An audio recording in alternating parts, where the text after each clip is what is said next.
Olá pessoal, muito boa noite a todos e a todas, meus caros alunos e minhas caras alunas, meus amigos e minhas amigas. Vocês que são matriculados na disciplina Processo Penal 1, Direito Processual Penal 1, em sua maioria, alunos do 6º período do curso de Direito da UFRN, Ceres, Campus Caicó. Boa noite, pessoal! Boa noite também aos meus amigos e às minhas amigas internautas que nos acompanham através do Facebook e que irão nos acompanhar através do YouTube. Lembrando que esta aula está sendo gravada e que posteriormente será postada no YouTube, certo? No nosso canal no YouTube. Por favor, você meu aluno, você minha aluna, você meu amigo, você minha amiga, que não se inscreveu ainda, por favor, vá lá, se inscreva e participe, não apenas se inscreva, mas também participe, fazendo perguntas, comentando, criticando, elogiando, enfim, participando ativamente do nosso canal no YouTube. É só procurar pelo meu nome, Mário Trajano. Alguns de vocês, alguns e algumas, já se encontram inscritos. Por favor, quem não estiver inscrito ainda, vá lá e participe, ative o sininho para receber as notificações. Lá eu posto minhas aulas de Direito Penal e Processual Penal. Vou procurar, ao longo desse semestre, postar todas as aulas no YouTube, no Facebook e no SIGA. Sobretudo no SIGA, que é o veículo oficial, que é o meio oficial de comunicação da nossa instituição Federal de Ensino Superior. Nosso sistema informatizado da UFRN, de gestão acadêmica da UFRN, certo? A aula está sendo gravada e vai ser postada, repito, no SIGA, no Facebook, através da live que nós estamos fazendo, e no YouTube, através do nosso canal. Por favor, participem do nosso canal, assim como participem das nossas aulas, certo? Pessoal, sem mais delongas, passemos ao objeto do nosso estudo de hoje.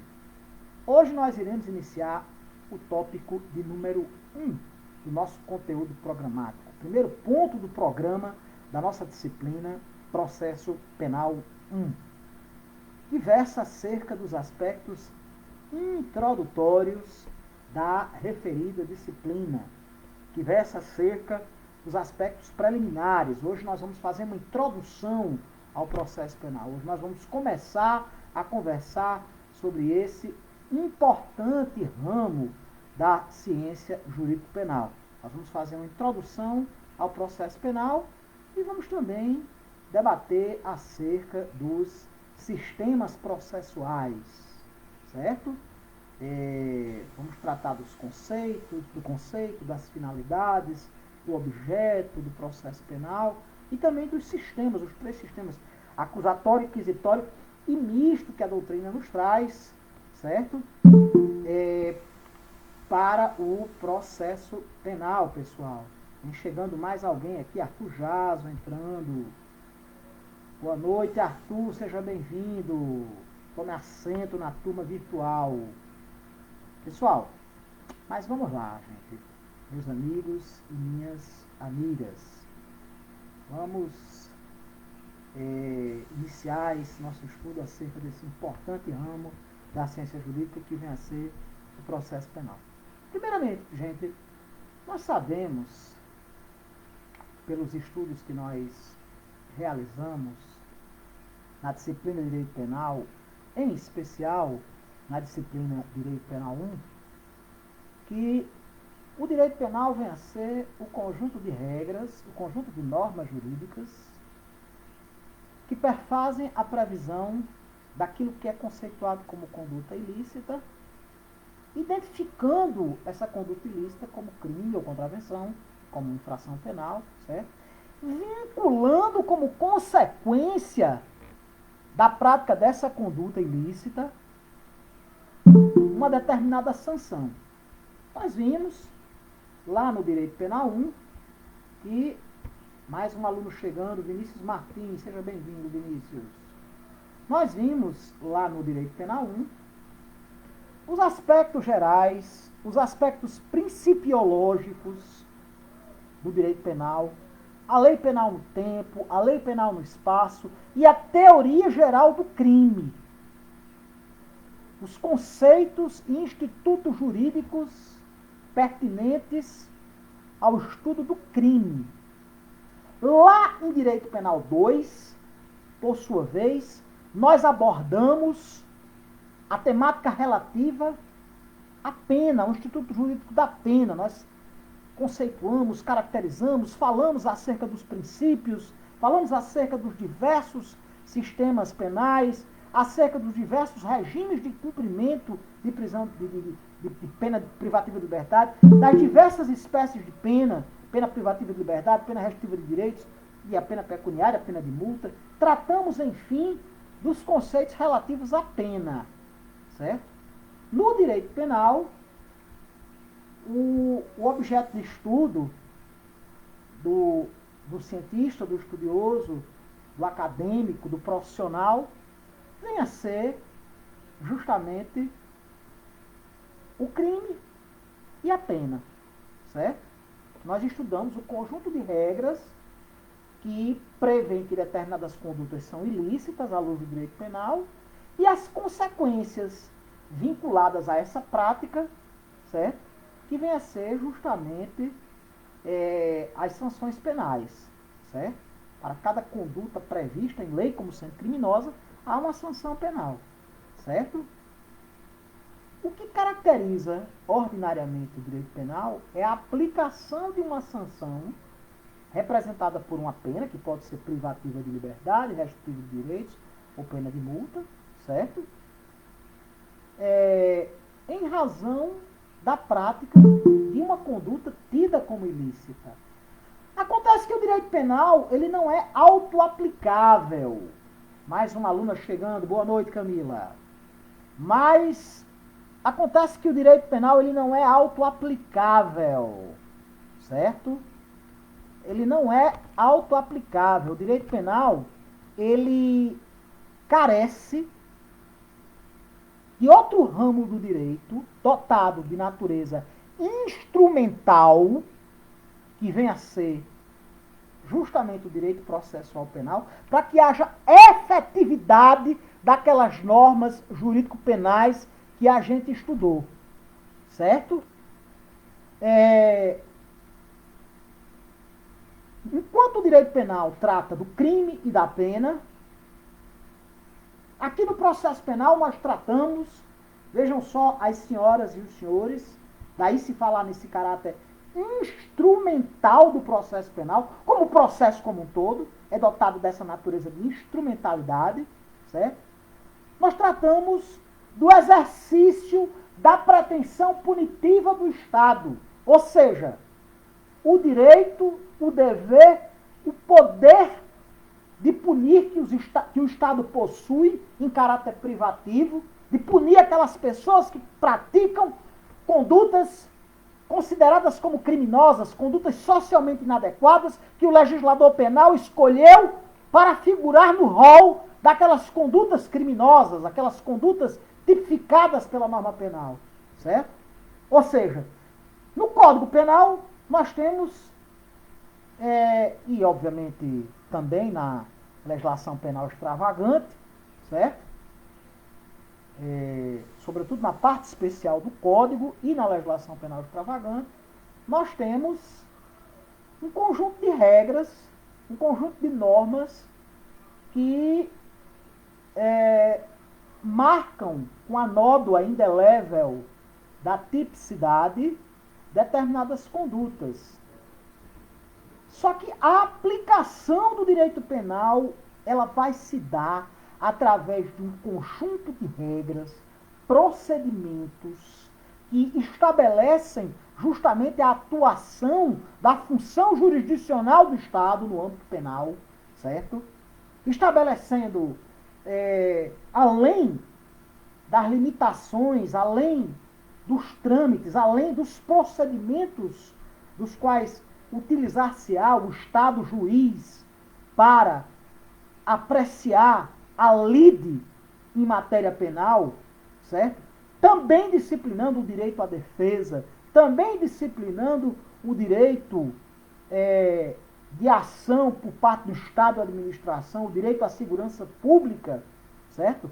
conferindo legitimidade à sanção penal que vai ser aplicada ao indivíduo, aquele homem, aquela mulher, aquele agente que se desvirtuou da norma penal, certo? O processo penal vem a ser, pessoal, justamente a possibilidade de que o direito material contido lá no direito penal, certo? Ele se efetive. O direito processual penal, ele faz com que ganhe contornos de realidade, com que se materialize o direito abstrato do Estado, consistente no ius puniendi. O direito do Estado de punir, que nasce com a prática da conduta criminosa, ele só se efetiva, ele só se materializa através do exercício do processo penal. Vejam só vocês, meus caros amigos e minhas caras amigas. É no processo penal que se estabelecem as regras, os procedimentos, os rituais, através dos quais haverá a efetivação deste direito abstrato do Estado de punir. E onde é que se encontra o processo penal, gente? O processo penal ele se encontra tanto na Constituição Federal, porque as regras e os princípios inerentes ao processo penal, eles são, em boa parte, princípios alicerçados em princípios constitucionais. Mas ele se encontra também, além da Constituição, na legislação ordinária, sobretudo no Código de Processo Penal, que é o nosso código de ritos para o processo penal. Mas também nas convenções internacionais das quais o Brasil vem a ser signatário. Feitas essas considerações iniciais, cumpre-nos o dever de traçar o conceito do direito processual penal. O que é o processo penal? O processo penal encontra-se, primeiramente, situado dentro daquela dicotomia clássica do direito, entre direito público e privado, justamente no grande ramo do direito público, certo? O processo penal é um ramo do direito público. Um ramo do direito público que regulamenta o exercício da atividade jurisdicional do Estado, que só pode ser exercida através do próprio Estado. O poder, o dever, a função do Estado de exercitar privativamente a persecução penal só pode se dar através da atividade jurisdicional. De um lado você tem o Estado a administração como titular da pretensão punitiva. E do outro lado você tem o Estado juiz como o ente que vai dizer o direito, o ente que vai julgar efetivamente aquela lide caracterizada como a lide, de um modo geral, por uma pretensão de direito material resistida. De um lado você tem um ente que pede ao juízo, pede ao Estado.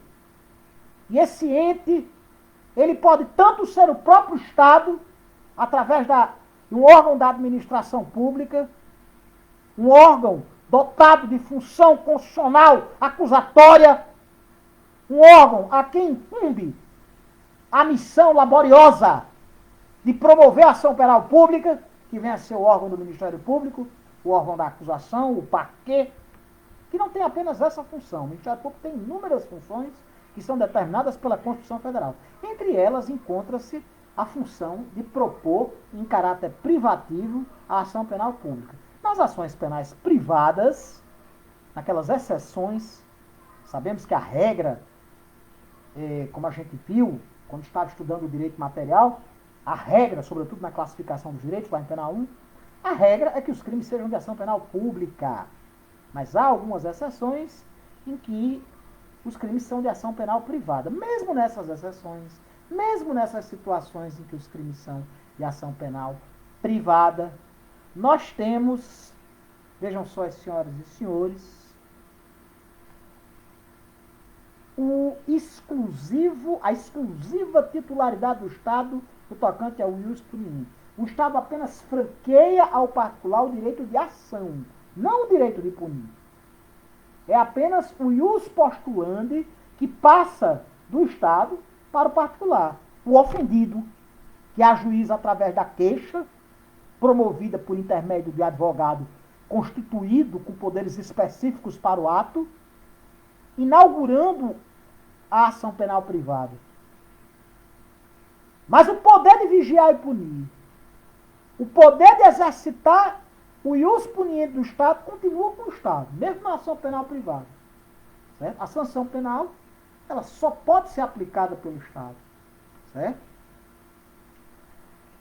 É desnecessário até dizer, mas eu vou falar, que o direito penal e o direito processual penal são dois irmãos chifópagos, dois irmãos siameses, que se encontram interligados intrinsecamente entre si. De um lado você tem o direito penal sobre a feição material, que foi objeto de estudo da disciplina de direito penal.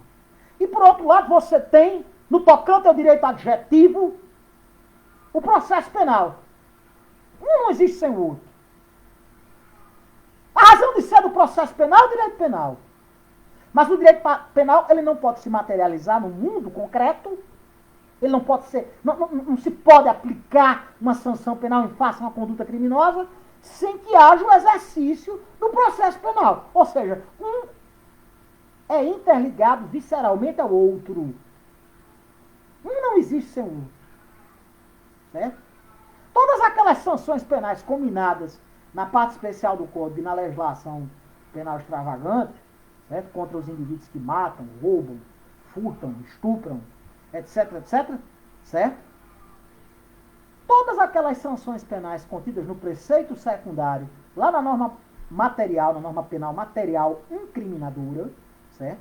Para que eles venham a ser efetivamente aplicados, para que eles estejam na concretude, é necessário que aquele indivíduo que incorreu na conduta criminosa, que foi autor, por exemplo, de um crime de homicídio, ou de um crime de furto, de roubo, de estupro, o que quer que seja, certo? É preciso necessariamente que ele seja submetido ao devido processo legal, para que o poder punitivo do Estado venha a ser exercitado. O ius puniendi nasce com a prática do crime. Com a prática da conduta tida como típica e antijurídica pelo nosso ordenamento jurídico penal. Dentro daquele conceito analítico do crime, na visão tripartite do crime, ou tripartida, ou tríplice, nós temos o crime como um fato típico, antijurídico culpável. Dentro da concepção bipartida, salve aí, na eternidade, o professor Damar Jesus, que era o grande defensor em terras brasileiras dessa concepção, o crime é somente um fato típico e antijurídico. Certo? Eu, particularmente, me afeiçoo ao conceito analítico do crime sob uma visão tríplice, tripartida. A tipicidade, a antijuridicidade e a culpabilidade, que é, inclusive, a corrente seguida pela maioria dos doutrinadores e estudiosos do direito penal brasileiro, que é a corrente ao qual aderiu o nosso ordenamento jurídico penal. Certo? Com todo respeito, e todas as homenagens a Damar Jesus e todos os outros que seguiram a outra corrente. Certo? Mas nasce com crime o ius puniendi do Estado. Mas esse ius puniendi ele só pode se efetivar através do exercício da jurisdição penal. E como é que se exercita a jurisdição penal, se não através do processo penal? Por isso que o direito penal depende do processo penal e vice-versa.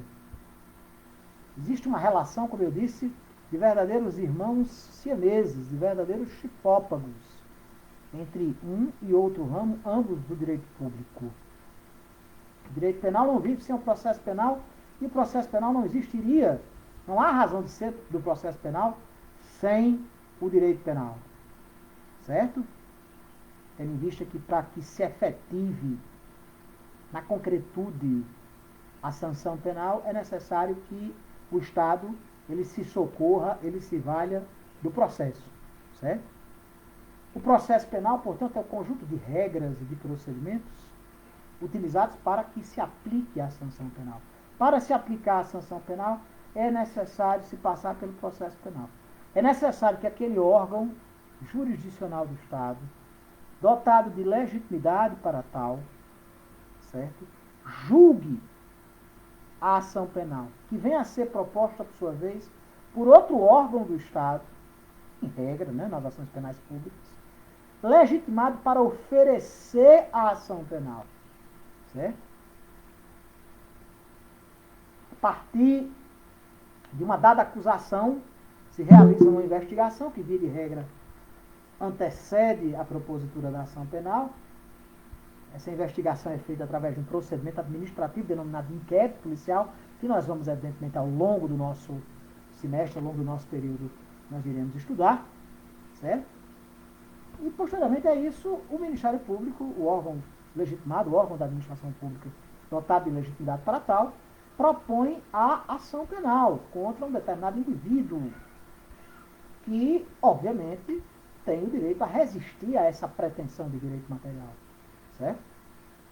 Daí que o processo penal, exemplo que acontece no processo civil, caracteriza-se por um conflito de interesses, um conflito de pretensões. De um lado você tem o Estado, a administração, através do Ministério Público, ou mesmo o próprio ofendido, através de seu advogado, ajuizando a ação penal, quer através da denúncia, no processo penal, onde as ações elas sejam penais públicas, quer através de queixa, no processo penal em que as ações penais sejam dotadas de natureza privada, certo?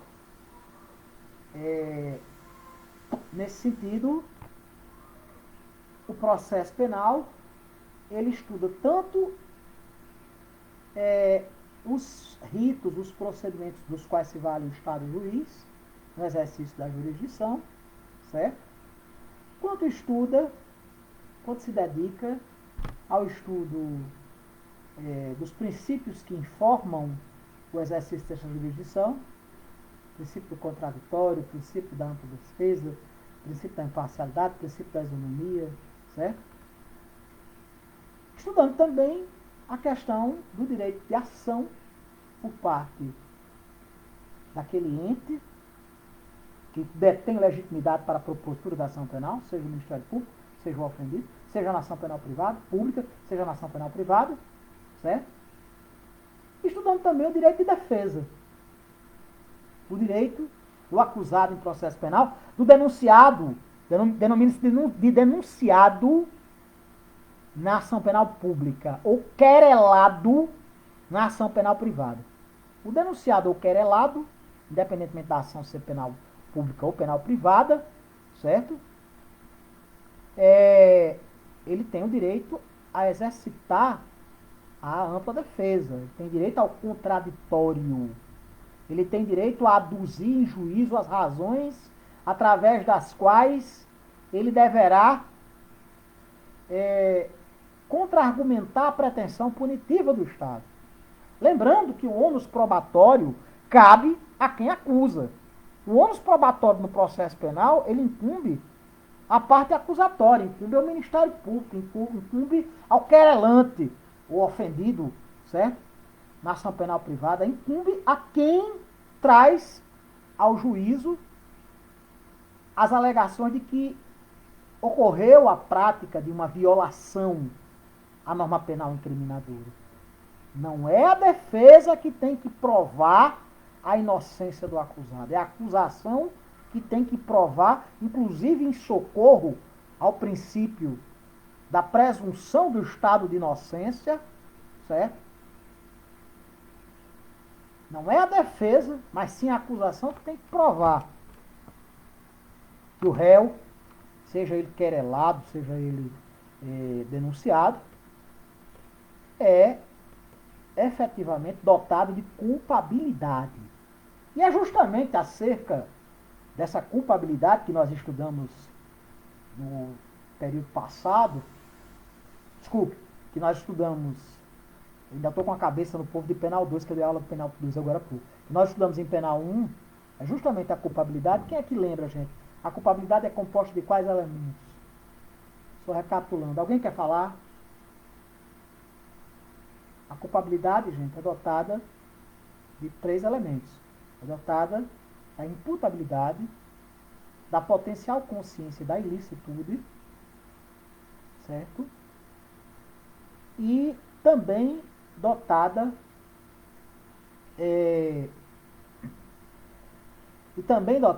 meus caros amigos e minhas caras amigas,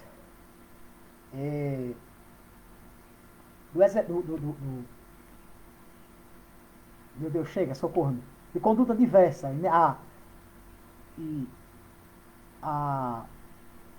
como é que se diz? A inexigibilidade de conduta diversa, certo? É necessário que haja a exigibilidade, melhor dizendo, de conduta diversa, a imputabilidade e a imputabilidade e a potencial consciência da ilicitude, para que haja culpabilidade. Por isso, gente, que pessoas maiores e incapazes, pessoas portadoras de enfermidades psiquiátricas graves, como esquizofrenia paranoide em grau de grande comprometimento das faculdades mentais, pessoas com desenvolvimento mental incompleto, retardado, certo? Por isso que essas pessoas, elas não são dotadas de culpabilidade, certo? Aline, boa noite, Aline, dizendo minha primeira aula de direito. EAD, maravilha, Aline, abraço. Gente, como a gente sabe, essas pessoas não são dotadas de culpabilidade, elas são dotadas de periculosidade. Daí a medida de segurança está respaldada na periculosidade e não na culpabilidade. A culpabilidade, ela respalda a aplicação da pena, né? E como é que se dá a aplicação da pena? Através do exercício da jurisdição. A jurisdição que vai decidir se há ou não culpabilidade do indivíduo. Se o acusado ele vem a ser inocente ou se ele é culpado. Se há provas efetivas para se perfazer um juízo de culpabilidade ou se não. Se há provas da inocência ou se não há provas da culpabilidade. Porque o indivíduo pode ser absolvido também por insuficiência de provas. Certo? O juízo de mérito feito pelo órgão judicante debruça-se não acerca da não culpabilidade. Aliás, não acerca da inocência, mas sim da não culpabilidade. Certo? Alguma dúvida, gente, acerca desse conceito do direito processual penal? Esse direito que vem a materializar o direito penal? Não há outra forma que não seja através do processo penal para que aconteça a materialidade do direito penal, havendo a necessidade absolutamente imprescindível para a aplicação da sanção penal, do exercício do processo penal. Há alguma dúvida? Deixa eu ver aqui o chat. Natália Vivian, tudo tranquilo. Carla Daiana, a esquizofrenia vem sendo usada frequentemente. Exigibilidade e conduta diversa. Valeu, Vinícius. Já tinha dito lá, querido. Imputabilidade, exigibilidade e conduta diversa e potencial consciência da ilicitude. Eusébio. Imputabilidade. Isso, Eusébio. Valeu, Eusébio. Já falado anteriormente. Pessoal, mais algum comentário, mais alguma consideração acerca dessa pequenina introdução a respeito do conceito ao qual se propõe, ao qual se destina o conceito trazido pela doutrina acerca do processo penal, meus amigos e minhas amigas? Alguma consideração? Alguma dúvida? Alguma pergunta? Posso prosseguir, pessoal? Meus alunos e minhas alunas, vou consultar os universitários. E aí, posso prosseguir? Carla Daiane, sim. Clara Liz, sim. Natália Vive, Arthur Jaso e Dara, pode? Sim, sim. Lucas Bueno, sim. Beleza, então vamos dar continuidade à nossa aula de hoje. Eu espero que vocês estejam gostando e estejam prestando bastante atenção. Vamos participar. Vamos participar, Cleidiane, Tânia, Maravilha e Ítalo. Vamos participar, pessoal. Vamos participar através aqui do Google Meet. e também através do Facebook e do YouTube. Essa aula está sendo gravada, será postada no YouTube, será postada no nosso SIGA da UFRN e também permanecerá postada aqui na minha linha do tempo, na rede social Facebook, e também nós temos um grupo no Facebook, Direito Penal UFRN, e essa aula será brevemente postada também nesse grupo, assim que acabar.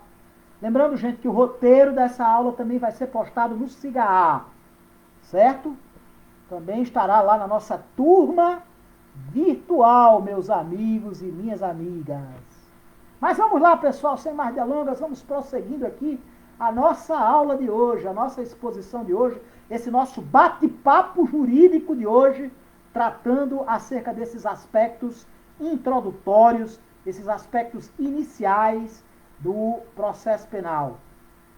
Exaurida essa discussão acerca do conceito do direito penal, do conceito do objeto do direito penal, vamos nos debruçar acerca da finalidade deste importante ramo do direito público.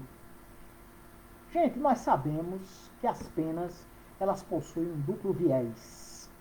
Elas possuem uma dupla finalidade, um duplo aspecto. Tanto a pena tem natureza retributiva, no sentido de que a pena venha a ser uma reprimenda, uma retribuição pelo mal provocado pelo autor da conduta proibida, pelo autor da conduta criminosa. É uma retribuição fornecida pelo Estado em face à conduta perniciosa, à conduta deletéria, à conduta prejudicial à sociedade que aquele agente praticou, certo? Mas também nós sabemos que a pena, que a sanção penal, ela tem também uma natureza preventiva. Nós temos a natureza preventiva geral e especial. Nós temos esse viés, essa natureza preventiva geral negativa, também chamado poder de prevenção por intimidação, na qual os outros indivíduos, por assistirem a um dos seus pares sofrer as consequências da prática criminosa, sofrer a imposição de uma pena, são dissuadidos a praticar o crime. E nós temos a prevenção geral positiva, também no sentido de que o direito penal, com a aplicação da pena, estabelece a prática de condutas socialmente edificantes, afastando as pessoas do crime. E nós temos, no tocante à prevenção especial ou específica, também um aspecto negativo, no sentido da neutralização do indivíduo, que quando permanece custodiado pelo Estado não está praticando crimes, ou pelo menos não deveria estar praticando crimes, que aí nós temos isso só na aplicação da pena privativa de liberdade. E nós temos a prevenção especial ou específica positiva, que está associada ao conceito de ressocialização do indivíduo, que está associado justamente à recuperação, à reinserção do indivíduo na sociedade. Certo? Nesse sentido, nós temos essa dupla finalidade, esse duplo viés, sobre o qual encontra-se assentado o Instituto Jurídico da Pena, gente. Mas então, qual seria a finalidade do processo penal? Qual é a finalidade do processo penal, fazendo essa primeira recordação do que foi visto em direito penal, certo? Dessa finalidade retributiva e essa finalidade preventiva, certo? Lá do direito penal. Nesse sentido, o processo penal possui basicamente duas finalidades. A primeira delas, de natureza imediata, consiste na pacificação social dos conflitos, certo? A pacificação social visando a restituição da paz social, certo? E a pacificação social é justamente a função imediata do conflito. Nós sabemos que no processo penal existe, como no processo civil, um conflito. Existem lides contrárias. Existe uma lide, existem posições contrárias. De um lado está o titular do ius postulandi. Via de regra, que é o titular do próprio poder punitivo, que é o próprio Estado. Certo? E o ius postulandi está associado, nos crimes de ação penal pública, ao próprio ius puniendi, que é consequência da soberania estatal. O ente estatal é legítimo porque quem viola a lei penal está sujeito à aplicação de uma determinada sanção penal exclusivamente por parte do Estado. Mas do outro lado da lide, nós temos o cidadão, a cidadã, nós temos o indivíduo particular que, embora até eventualmente tenha vindo a cometer um determinado fato ilícito, uma determinada conduta proibida pelo direito penal, pela norma penal incriminadora, deve ter respeitado os seus direitos, as suas garantias constitucionalmente previstas,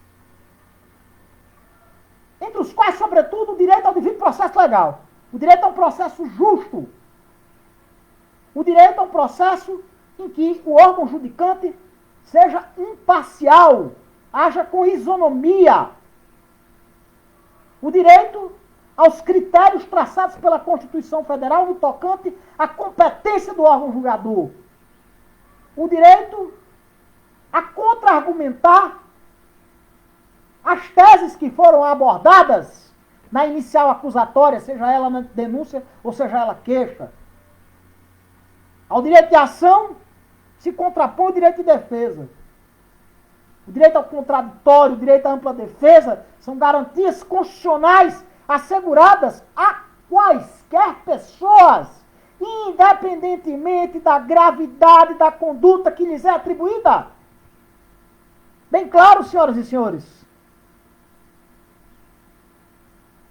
Independentemente da gravidade do crime que está sendo imputado ao indivíduo que sofre um processo penal, ele possui o direito ao contraditório, à ampla defesa, à isonomia, à imparcialidade do juízo.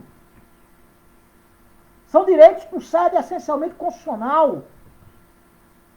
E esse conflito de interesses, e eu já adianto aqui, nós temos um processo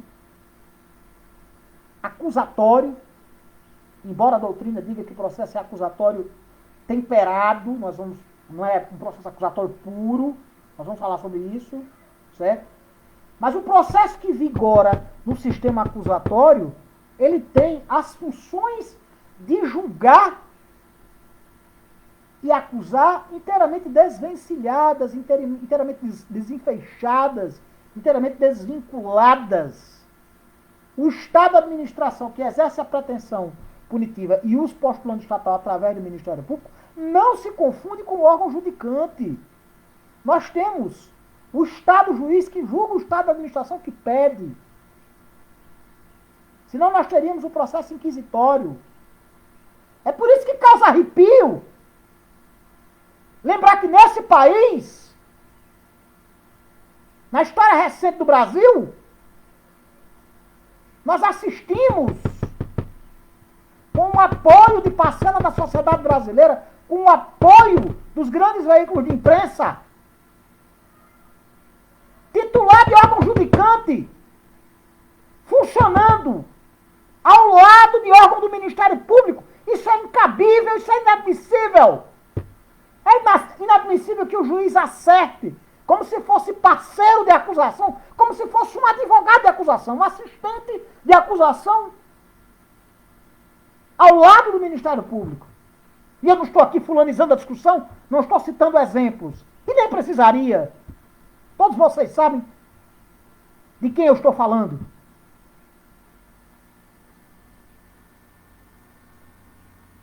Não se pode admitir que quem exerce a jurisdição estatal no tocante ao processo penal participe de qualquer forma da acusação. Porque senão seria o império do processo inquisitorial, nós voltaríamos aos torpes e tristes tempos do Tribunal do Santo Ofício, da Santa Inquisição, promovida pela Igreja Católica na Idade Média e na Idade Moderna, que ceifou a vida de centenas de milhares, talvez milhões de pessoas, muitas vezes apenas pelas suas convicções religiosas, como o que aconteceu com os nossos irmãos israelitas, os judeus, inclusive na Península Ibérica, nós que somos, nós seridoenses, nós nordestinos, que somos, em nossa grande maioria, descendentes de judeus forçosamente convertidos ao catolicismo, de cristãos novos, de marranos, vítimas do processo inquisitorial, do processo inquisitório do Tribunal do Santo Ofício. Ou se convertia ao catolicismo, ou fatalmente ia parar na cadeia ou na fogueira. Antes sendo submetido a torturas e torpezas inenarráveis. Torturas crudelíssimas. Lembrando que o processo penal só abandonou a tortura como meio de obtenção da confissão, como rainha das provas, lá no iluminismo penal do Marquês de Beccaria, lá com Cesare Bonezana, já no século XVIII, já no fim da Idade Moderna, início da Idade Contemporânea. Lembrando que a Idade Contemporânea inicia-se com a Revolução Francesa, influenciada justamente por essas ideias iluministas, e o grande mestre do iluminismo penal vem a ser justamente o italiano Cesare de Bonezana, o Marquês de Beccaria, que com seu livro célebre, legendário, famoso, Os Delitos e das Penas, traz suas bases do direito penal e do direito processual penal contemporâneo. Nós temos um conflito de interesses do processo penal. De um lado, nós temos aquele que pede, o autor da ação, que geralmente vem a ser o Estado, a administração pública, que oferece a ação penal pública através da denúncia, inaugurando o conflito de interesse, inaugurando a ação penal, certo? Pedindo a aplicação de uma sanção penal em desfavor daquele ou daquela que cometeu um determinado fato ilícito à luz do direito penal, uma determinada conduta criminosa. Do outro lado, nós temos o réu, aquele que se defende, aquele que exercita o direito ao contraditório, o direito à ampla defesa. Francielma Medeiros. Professor, só recapitulando, a finalidade imediata é a pacificação social dos conflitos. E a imediata, só um momentinho, Fran, que já eu falo. Estou falando da função imediata, a função da solução dos conflitos.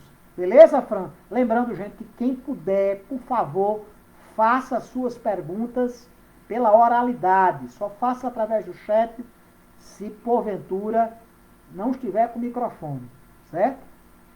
E eu pediria ainda a elegância, a gentileza de quem puder ligar a câmera, certo? Tá bom, pessoal? Mas vamos lá, vamos dar continuidade aqui ao nosso estudo que está interessante, certo? Falando sobre a pacificação dos conflitos. Nós temos um conflito de interesses, nós temos uma lide, nós temos, como no processo civil, né? Nós temos, de um lado, uma parte que pede, do outro lado, uma parte contra a qual se pede. E no meio, o Estado juiz. Quando é que acontece a efetivação do processo? Quando há triangulação. Quando o autor pede ao Estado juiz e o Estado juiz manda, através da citação válida, da citação, certo? Que se informe ao acusado que contra ele está sendo imputada essa ou aquela conduta. E o acusado, por sua vez, com a citação válida, vê nascer o seu direito de defesa, o seu direito a contra-argumentar as imputações que lhe foram feitas pelo Ministério Público ou pelo ofendido, dependendo da ação penal ser pública ou ser privada. Certo? O acusado que tem, reitere-se, todo o direito, certo? Todo o direito a exercitar o contraditório e a ampla defesa, independentemente da gravidade do seu ilícito, certo? Independentemente da gravidade do seu ilícito. Há um conflito de interesses, certo? E a solução desses conflitos vem a ser justamente a finalidade imediata do processo penal, certo? Já já, Fran, falo da imediata. E nesse conflito de interesses, a pessoa acusada do cometimento da prática de uma determinada infração penal deve exercitar o seu ius libertatis, o seu direito a ver intacto, imaculado, o seu direito fundamental à liberdade. O processo penal é muito bonito, gente, é belíssimo, o processo penal é belíssimo, porque existem dois direitos em conflito, que são direitos inestimáveis, preciosos. De um lado nós temos o ius puniendi do Estado, nós temos o direito à segurança pública, nós temos o direito do Estado de fazer cumprir a norma penal incriminadora, de perseguir os malvados, os criminosos, os vilões, de colocar sob os rigores da norma penal. Franciel Medeiros, fiz pelo chat para não atrapalhar. Oh, valeu, Fran, um abração. O direito penal, ele possui, gente, o direito processual penal, ele possui essa beleza, essa preciosidade, porque de um lado você tem o direito à segurança jurídica proporcionada pelo Estado, direito à segurança pública, o direito do Estado de punir quem se evade ao cumprimento da norma penal incriminadora, quem pratica as condutas tidas como criminosas. Mas, por outro lado, você tem o direito à liberdade, que é um direito, uma garantia fundamental do indivíduo. Vocês entenderam a beleza do processo penal? A beleza que consiste na luta pelo direito. E aí eu cito o grande Rudolf von Ihring. Não fale Ehring, não. Ihring. O grande Rudolf von Ihring, que fala da luta pelo direito. Ihring fala, onde predominarem os arraiais da justiça, haverá a luta pelo direito. Você tem a luta de um lado do Estado, a administração pública, pedindo, nem sempre com razão, mas pedindo a condenação em razão da culpabilidade de alguém, pedindo a aplicação de uma sanção penal. Por outro lado, você tem um indivíduo resistindo a essa pretensão punitiva. Você tem um indivíduo exercitando o seu sagrado direito à liberdade, meus amigos e minhas amigas. Vocês entenderam a preciosidade, a beleza, a absoluta indisponibilidade do processo penal? Como o processo penal é grandioso? Como é importante o estudo do processo penal? Fernando Barros, é realmente necessário que ocorra, posto que a pacificação social após o cometimento de um crime por um dos indivíduos do grupo social somente ocorre quando este indivíduo é punido de forma justa, haja vista que na maioria dos casos, tal como nos crimes contra a vida, é impossível o retorno ao status quo. Muito bem, Fernando, muito bem, excelente colocação, meu caro amigo, excelente colocação, muito bem colocado.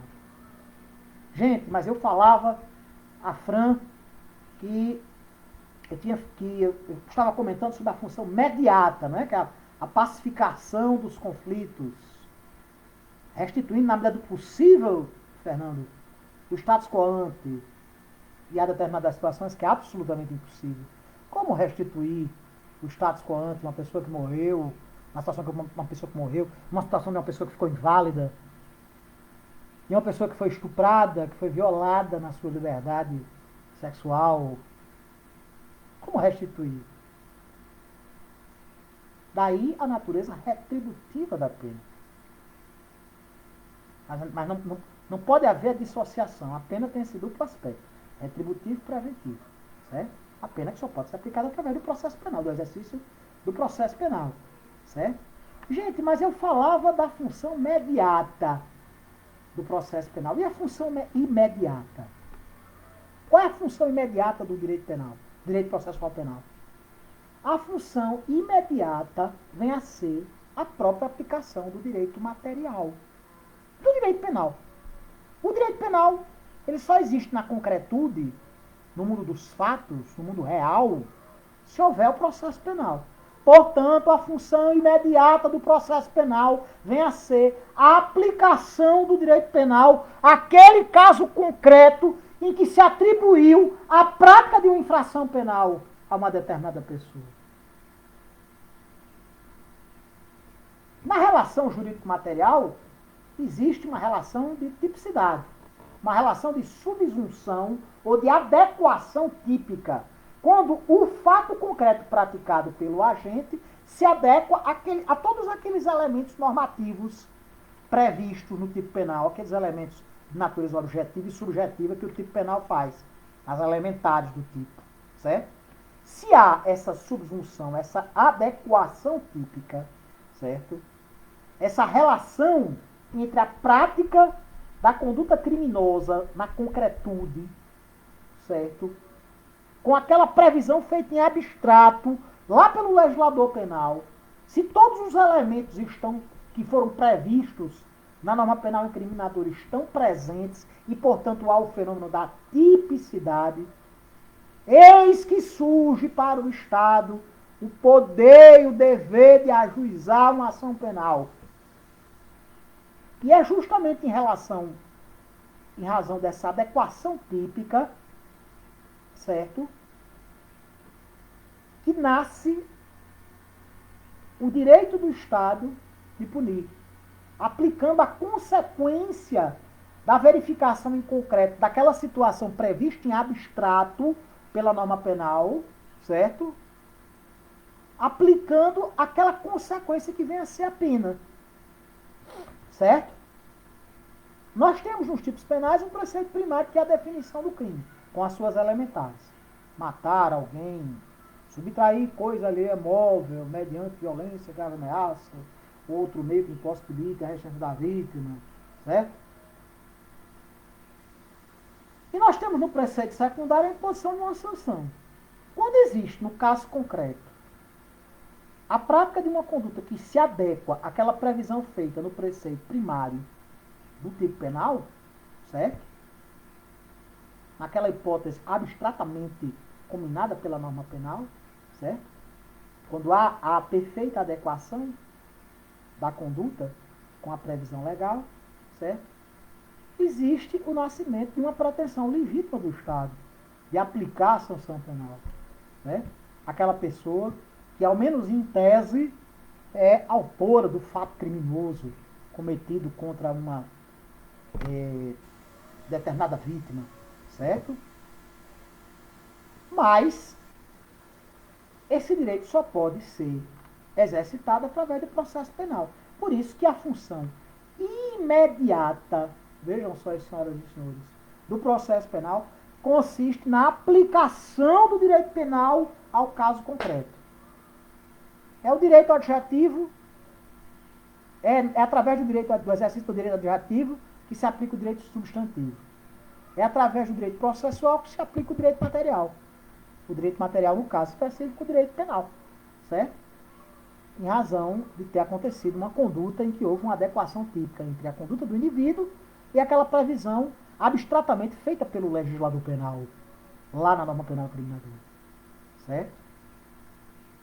Mas eu estava dizendo a vocês, agora há pouco, que a finalidade imediata do processo penal é a pacificação social. E que a finalidade imediata é a aplicação da sanção penal, certo? Mas no que consiste essa pacificação social? Consiste em evitar que o indivíduo volte a delinquir. Consiste em evitar que as pessoas, os seus pares, vendo o exemplo daquele que foi condenado, voltem a delinquir. Daí a importância inestimável do processo penal, certo? Tanto no tocante à sua função imediata de pacificação, de pacificação social, quanto no tocante à sua função imediata, servindo para aplicar ao caso concreto efetivamente o direito penal, certo? Alguma dúvida, meus amigos e minhas amigas?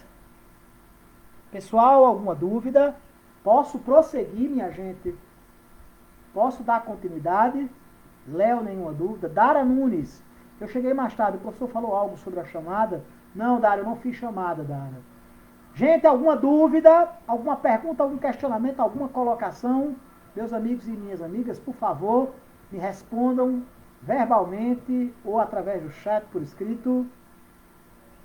Dara Nunes, certo, obrigada, professor. Valeu, Darinha, um abraço. Cleiriane, não, Léo. Vai até que horas, professor? Até daqui a pouco, Léo, tenha calma. Se quiser sair, pode ficar. Ítalo Felipe, brilhante explanação até agora. Valeu, Ítalo.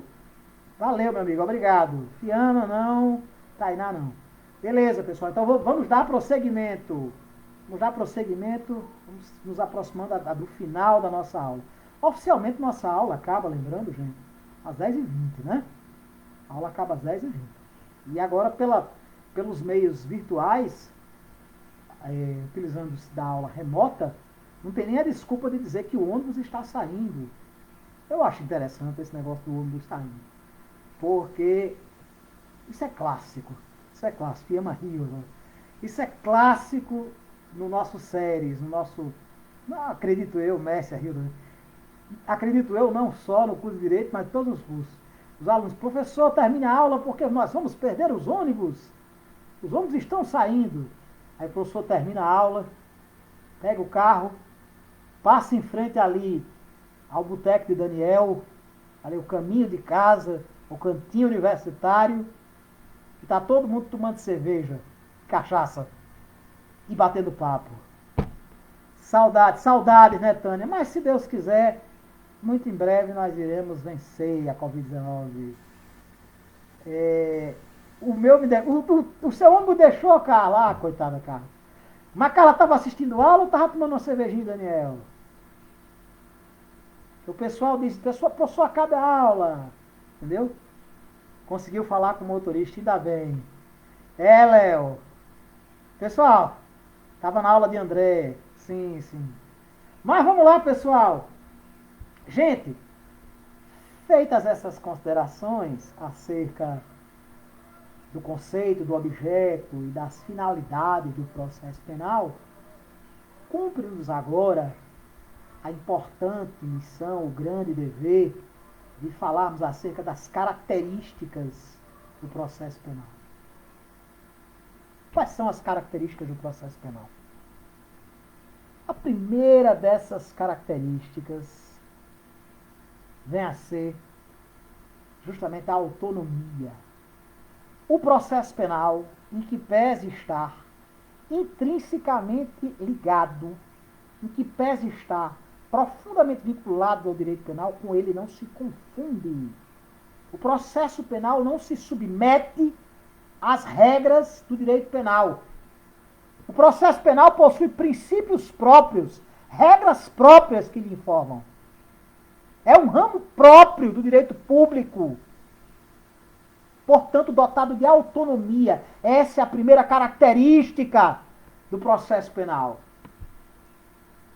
Nós temos lá no Código Penal e na legislação penal extravagante a previsão acerca das condutas tidas como criminosas, certo? Que no âmbito do direito material perfazem a previsão em abstrato dos crimes, certo? Nós temos lá no Código Penal, lei de tóxicos, lei Maria da Penha, Estatuto do Desarmamento, lei dos crimes ambientais, etc. Nós temos a previsão dos mais variados tipos penais, certo? Mas a sistemática processual, o conjunto de regras e princípios que informam o processo penal não se confunde. Esses procedimentos, esse conjunto de procedimentos associados à aplicação do direito material, certo? Através do exercício do devido processo legal, está contido, por sua vez, no processo penal, certo?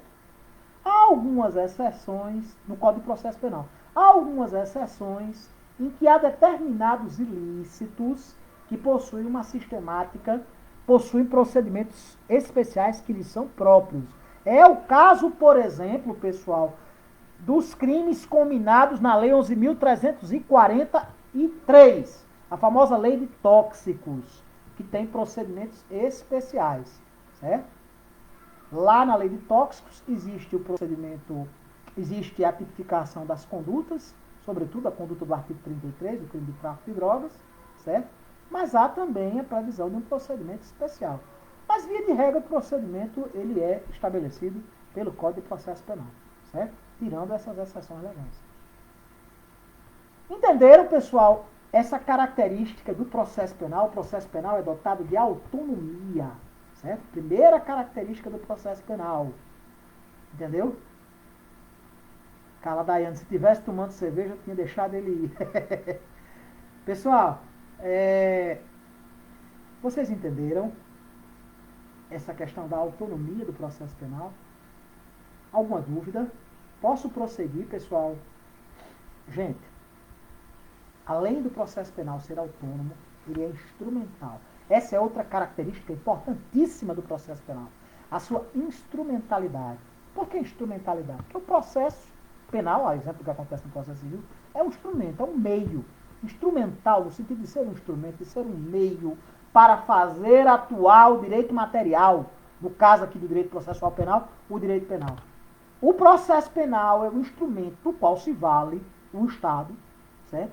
Para poder aplicar a sanção penal. A sanção penal prevista lá no direito material só pode ser aplicada através do exercício do processo penal. Embora o ius puniendi tenha nascido quando da prática em concreto dessa ou daquela conduta criminosa, a materialização desse direito só pode ocorrer através do exercício instrumental do processo penal. Daí essa segunda característica importantíssima, a característica da instrumentalidade. Não existe direito penal fora do processo penal. Como no mar não existe direito fora do processo, no sentido do exercício de uma determinada pretensão jurídica.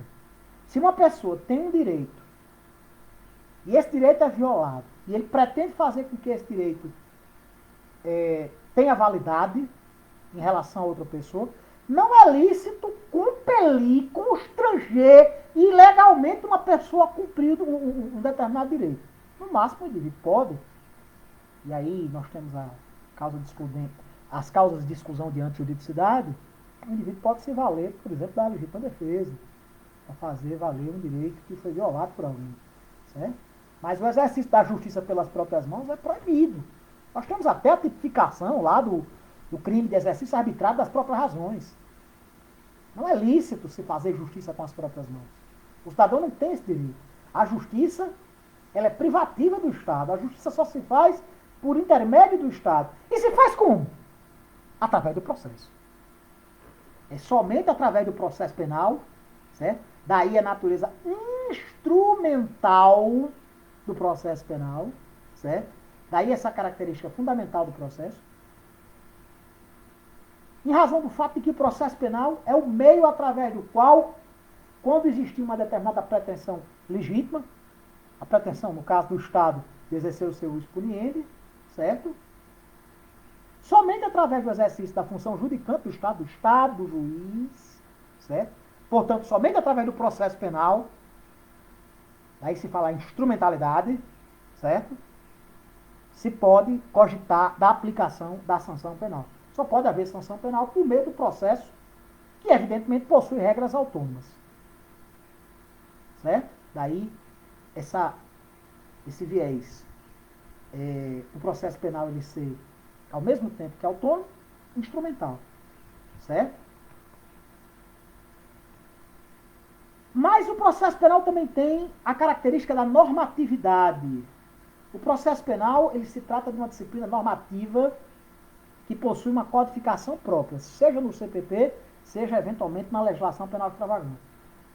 Em regra, é o CPP, que determina quais são as normas das regras aplicáveis a todos os delitos previstos na legislação, previstos na parte especial do Código e na legislação penal extravagante. Certo? Mas há na legislação penal extravagante, certo? Determinadas situações em que a processualística, o caso, por exemplo, da lei de tóxicos, segue um procedimento especial para determinado tipo de crimes. Mas, de toda forma, há uma normatividade, certo? Que também é uma das características do processo penal. O processo penal é essencialmente marcado também, essa outra característica, pela normatividade. Certo, pessoal? Pela normatividade.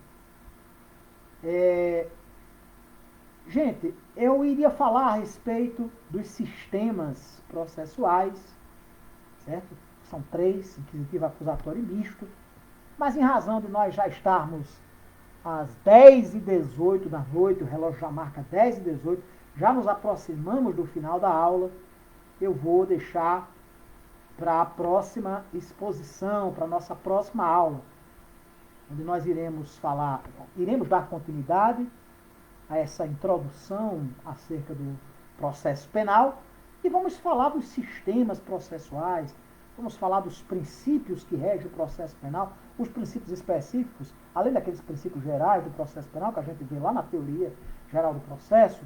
Vamos falar da lei penal no tempo, da lei penal no espaço, vamos, enfim, dar continuidade ao estudo desse tema relativo aos aspectos introdutórios do processo penal. Meus queridos e minhas queridas, meus amigos e minhas amigas, existe alguma dúvida? Pessoal, respondam-me na oralidade ou através do chat, meus amigos e minhas amigas. Clara Liz, não.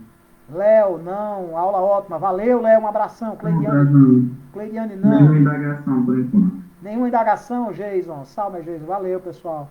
Gente, nenhuma dúvida. Posso dar por encerrada a aula de hoje?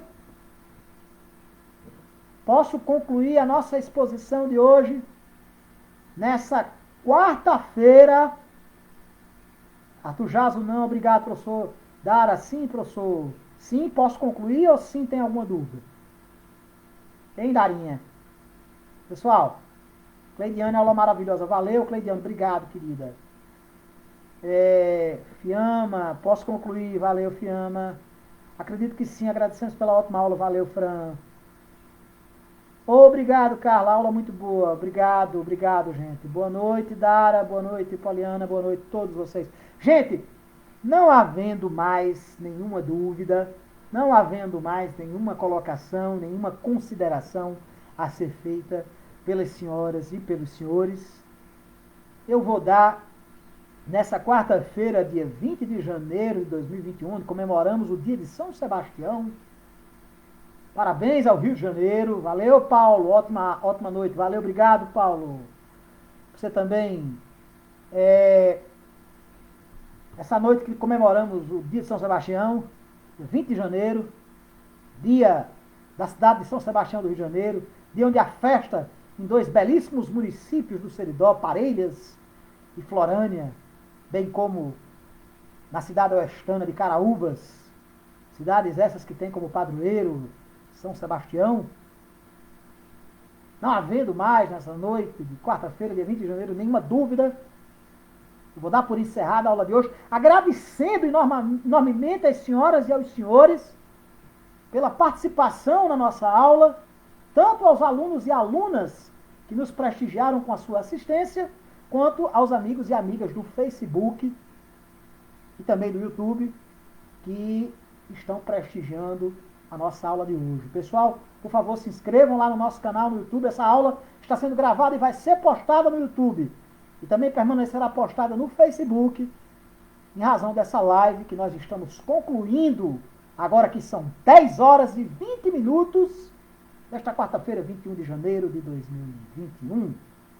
Uma boa noite a todos e a todas, que Deus e Maria Santíssima os abençoem. Até a próxima aula, pessoal. Um forte abraço a todos e a todas.